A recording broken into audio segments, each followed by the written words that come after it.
गवार देवरानी। आज मोनिका 2 महीने की बीमारी की छुट्टी के बाद पहली बार ऑफिस जा रही थी।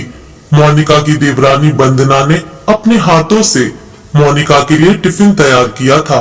वह किचन से बाहर आते हुए बोली, भाभी आपका टिफिन, और मोनिका के करीब पहुंची तो मोनिका उसे गले लगा लिया। मोनिका की आंखों से आंसुओं की झड़ी लग गई। उसके मानस पटल पर अतीत की यादें किसी चलचित्र की भांति अंकित होने लगी। छोटे से गांव से मायानगरी मुंबई के पॉश इलाके में बहू बनकर आने वाली वंदना के लिए अपनी ससुराल की राह पहले दिन से ही कठिन बन गई थी। शादी के बाद अपनी इकलौती जेठानी के पैर छूने के लिए झुकी तो मोनिका पीछे हटते हुए बोली, ओह व्हाट इज दिस, यह किस जमाने में जी रही हो गवार कहीं की। आजकल कोई पैर छूता है क्या?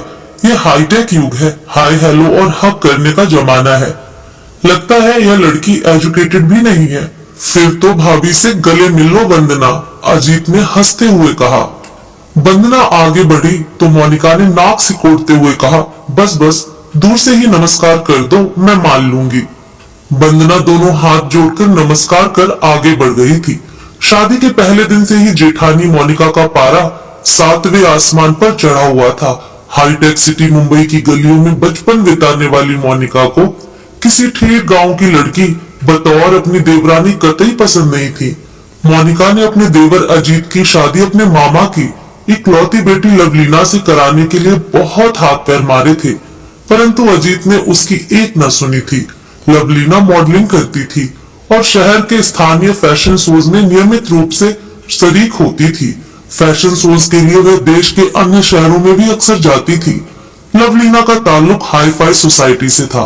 जुहू स्कीम इलाके में स्टार बेटे बेटियों के साथ स्वच्छंद जीवन का लुत्फ उठाने वाली लवलीना फिल्मों में भी अपना नसीब आजमा रही थी।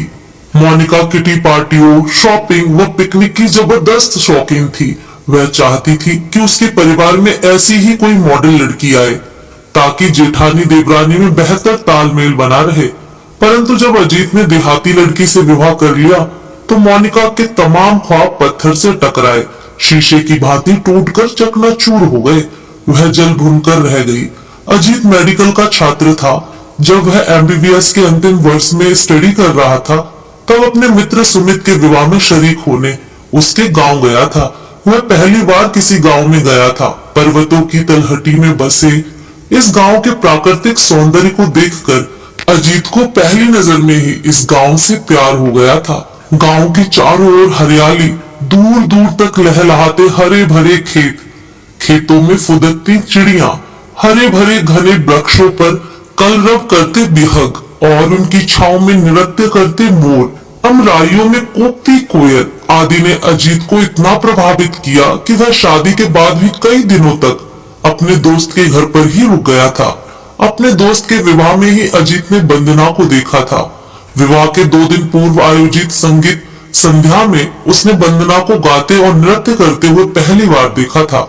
संगीत संध्या की रात को नींद ने अजीत की आंखों से किनारा कर लिया। रात भर उसकी आंखों के सामने वंदना का चेहरा ही घूम रहा था। उसे लगा कि अब उसकी तलाश पूरी हो गई है। उसके दिमाग में जीवन साथी की जो तस्वीर थी उसी के अनुरूप वंदना थी। सुमित के विवाह के बाद अजीत ने वंदना के बारे में छानबीन शुरू कर दी थी। उसने प्रवीण के पिता शिव शंकर प्रसाद से इस बारे में पूछा तो उन्होंने बताया, बेटा वंदना पंडित राम प्रसाद जी की ज्येष्ठ कन्या है। वे सेवानिवृत्त अध्यापक है जो 2 वर्ष पहले ही सेवानिवृत्त हुए हैं। घर की गरीबी के कारण वंदना ने कक्षा 10वीं उत्तीर्ण कर स्कूल को अलविदा कह दिया था। वंदना मेरी गोद में खेली है। लड़की बहुत ही संस्कारी, सुशील और बुद्धिमान है। वंदना की आवाज बहुत ही मीठी व सुरीली है। वह बहुत अच्छा गाती है। सुमित के विवाह में संगीत संध्या में तुमने वंदना के गीत सुने होंगे। अजीत, एक बात मैं तुम्हें यह भी बताना चाहूंगा कि वंदना के विवाह की चिंता ने राम प्रसाद की नींद हराम कर दी है। उनकी बिरादरी के कई लोग वंदना को देखने आते हैं पर दहेज पर आकर बात फिसल जाती है। वंदना से छोटी एक और बहन है, उसके हाथ भी पीले करने हैं। गत वर्ष पंडित जी की पत्नी का अल्पावधि बीमारी के बाद आकस्मिक निधन हो गया था। उन्होंने इलाज में पैसे पानी की तरह बहाया पर उसे बचा न सके। पंडित जी की पत्नी का निधन क्या हुआ, इस परिवार की रीढ़ ही टूट गई। शिव शंकर प्रसाद ने अजीत के कंधे पर हाथ रखते हुए कहा, बेटे अजीत, पंडित जी मेरे बहुत अच्छे मित्र हैं। उनकी दोनों बेटियां सुंदर, सुशील और सुसंस्कारित हैं। अगर वंदना तुम्हें पसंद है और उसे अपना जीवन साथी बनाना चाहते हो तो मुझे पंडित जी से बात करने में प्रसन्नता होगी। शिव शंकर प्रसाद की बातों से अजीत के मन में लड्डू फूट रहे थे। वह जल्दी से जल्दी मुंबई जाकर इस संबंध में अपने माता पिता से बात करना चाहता था। शिव शंकर ने अल्प विराम के बाद कहा, बेटा कोई निर्णय लेने से पहले अपने माता पिता से एक बार बात जरूर कर लेना। हो सके तो उन्हें एक बार यहाँ लेकर आ जाना। जरूर अंकल, मैं कोई निर्णय लेने से पूर्व माता पिता से जरूर बात करूंगा और मुझे पूरा विश्वास है कि मेरी पसंद ही मेरे माता पिता की पसंद होगी। अंकल, वंदना तो मुझे पहली नजर में ही पसंद आ गई है। मैं ऐसी ही लड़की को अपना जीवन संगिनी बनाना चाहता हूँ, जिसका मन स्वच्छ कांच की तरह पारदर्शक हो, जिसके आर पार सहज देखा जा सकता है। वंदना का मन ताल के स्वच्छ जल की तरह निर्मल है, जिसके भीतर सहजता से झांक कर तल को देखा जा सकता है। अंकल, सुमित के विवाह के दौरान हमारी कई बार मुलाकातें हो चुकी हैं। मैं कल ही मुंबई जा रहा हूँ। आप चाहे तो वंदना के पापा से बात कर सकते हैं। अजीत उत्साहित होकर बोल रहा था, ठीक है, मैं कल ही पंडित जी से बात कर लेता हूँ, शिवशंकर ने कहा। अजीत ने मुंबई पहुंचकर जब अपने मम्मी पापा और भैया भाभी से इस बारे में बात की तो मोनिका भाभी क्रोधित हो गई। उन्होंने नाराजगी व्यक्त करते हुए कहा, अरे अजीत, मैंने तो लवलीना से तुम्हारे लिए बात कर रखी है। मुंबई जैसे शहर में गांव की अशिक्षित और गंवार लड़की लाकर समाज में हमारी नाक कटवाओगे क्या? मुझे लवलीना पसंद नहीं है। मेरी और उसकी सोच में जमीन आसमान का अंतर है भाभी। मैं सीधा साधा लड़का हूँ, जबकि लवलीना हाई फाई। अजीत मुस्कुराते हुए और कुछ कहने जा रहा था, मगर मोनिका ने अजीत की बात काटते हुए कहा, क्या बुराई है लवलीना में? दिखने में किसी हीरोइन से कम नहीं है। अच्छी पढ़ी लिखी है, ऊंचे खानदान की है, हाई सोसाइटी से ताल्लुकात रखती है। भैया, तुम्हें ऐसी लड़की दिन में चिराग लेकर ढूंढने से भी नहीं मिलेगी।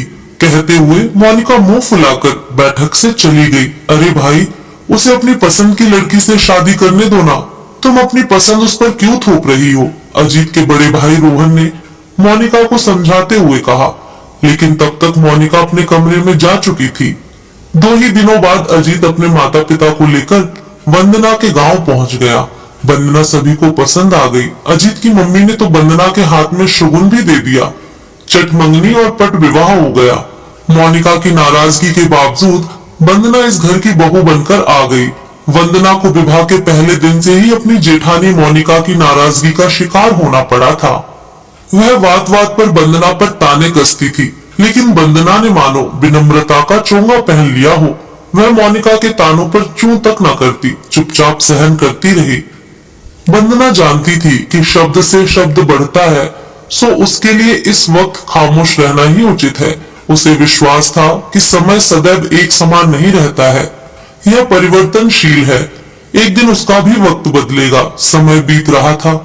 मोनिका एक सरकारी बैंक में नौकरी करती थी, सो वह हमेशा अपना टिफिन खुद बनाकर सुबह 9 बजे अपनी स्कूटी से बैंक चली जाती थी और शाम को 5 बजे के आसपास लौटती थी। वंदना से मोनिका इस कदर नाराज थी कि वह उसके हाथ की चाय तक नहीं पीती थी। मोनिका के बैंक जाने के बाद ही वंदना का किचन में प्रवेश होता था। वंदना के सास ससुर मोनिका के तेज तर्रार स्वभाव से भली भांति परिचित थे, सो वे हमेशा खामोश ही रहते थे।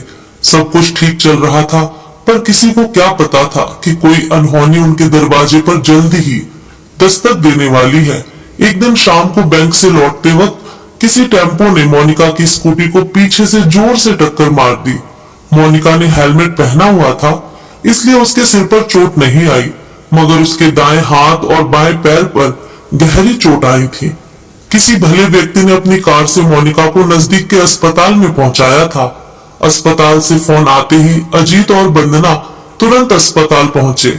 मोनिका के पति रोहन ऑफिस के काम से भोपाल गए हुए थे। अजीत ने देखा कि मोनिका आईसीयू में है। डॉक्टरों ने बताया कि वह अभी बेहोशी की अवस्था में है, कुछ देर में उन्हें होश आ जाएगा। हेलमेट की वजह से उनके सिर में कोई चोट नहीं आई, मगर वह घबराकर बेहोश हो गई हैं।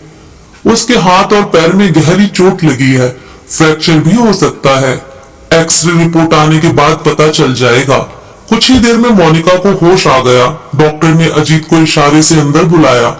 अजीत ने मोनिका को बताया कि वे बिल्कुल न घबराएं, उनके हाथ और पैर में ही चोट लगी है, सिर में कहीं चोट नहीं आई है। एक्सरे से मालूम पड़ जाएगा कि फ्रैक्चर है या नहीं। कुछ ही देर बाद डॉक्टर ने एक्सरे देखकर अजीत को बताया कि मोनिका के दाएं हाथ और बाएं पैर में फ्रैक्चर है। उन्हें करीब 1 सप्ताह अस्पताल में रहना पड़ेगा। अजीत ने फोन द्वारा रोहन को घटना की जानकारी दे दी। करीब 2 सप्ताह के बाद मोनिका को अस्पताल से छुट्टी मिली। अजीत और वंदना के साथ मोनिका घर पर आई। घर के दरवाजे पर मोनिका को रोककर वंदना ने कहा, भाभी अब तुम अपने लिए पानी का ग्लास तक नहीं भरोगी। डॉक्टर ने वैसे भी आपको पूरे 2 महीने आराम करने की सलाह दी है। फिर आपके एक हाथ और एक पैर पर प्लास्टर चढ़ा है, सो आपको अब आराम की सख्त जरूरत है। आज से आप मुझे कोई भी और किसी भी प्रकार का काम करने के लिए कहने में कोई संकोच नहीं करोगी। ऐसा मुझसे वादा करो, तभी आपको मैं घर के अंदर आने दूंगी। यह कहने के साथ ही वंदना बीच दरवाजे पर खड़ी हो गई। मोनिका की आंखों से आंसू झलक पड़े।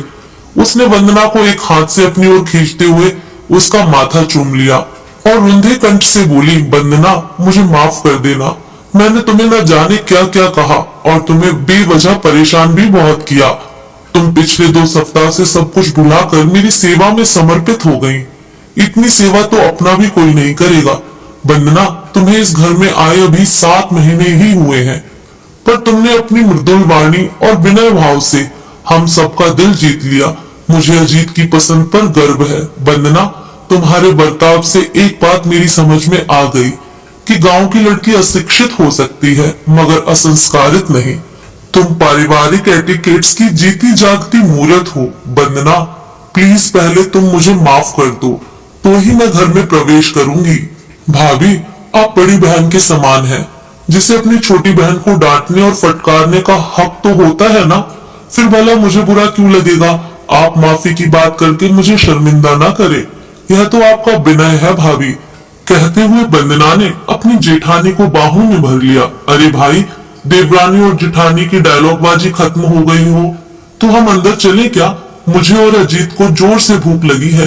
दरवाजे के बाहर खड़े रोहन ने अजीत की ओर देखकर मुस्कुराते हुए कहा, हाँ भाई साहब, खत्म हो गई है हमारी डायलॉगबाजी। आप सब भीतर आइए, मैं भाभी को अपने कमरे में बिठाकर आप सभी के लिए चाय नाश्ता बनाती हूँ। कहते हुए वंदना ने अपने दोनों हाथ मोनिका की तरफ बढ़ा दिए, जिन्हें उसने कसकर पकड़ लिया और धीरे धीरे वंदना का सहारा लेते हुए अपने कमरे की ओर बढ़ने लगी।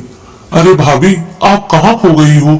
अब तो मेरा हाथ छोड़ो ना, आपने कब से इसे कसकर पकड़ रखा है। आपको बैंक जाने में देरी हो रही है, वंदना ने कहा। ओह सॉरी वंदना, मैं तो अतीत में पहुंच गई थी।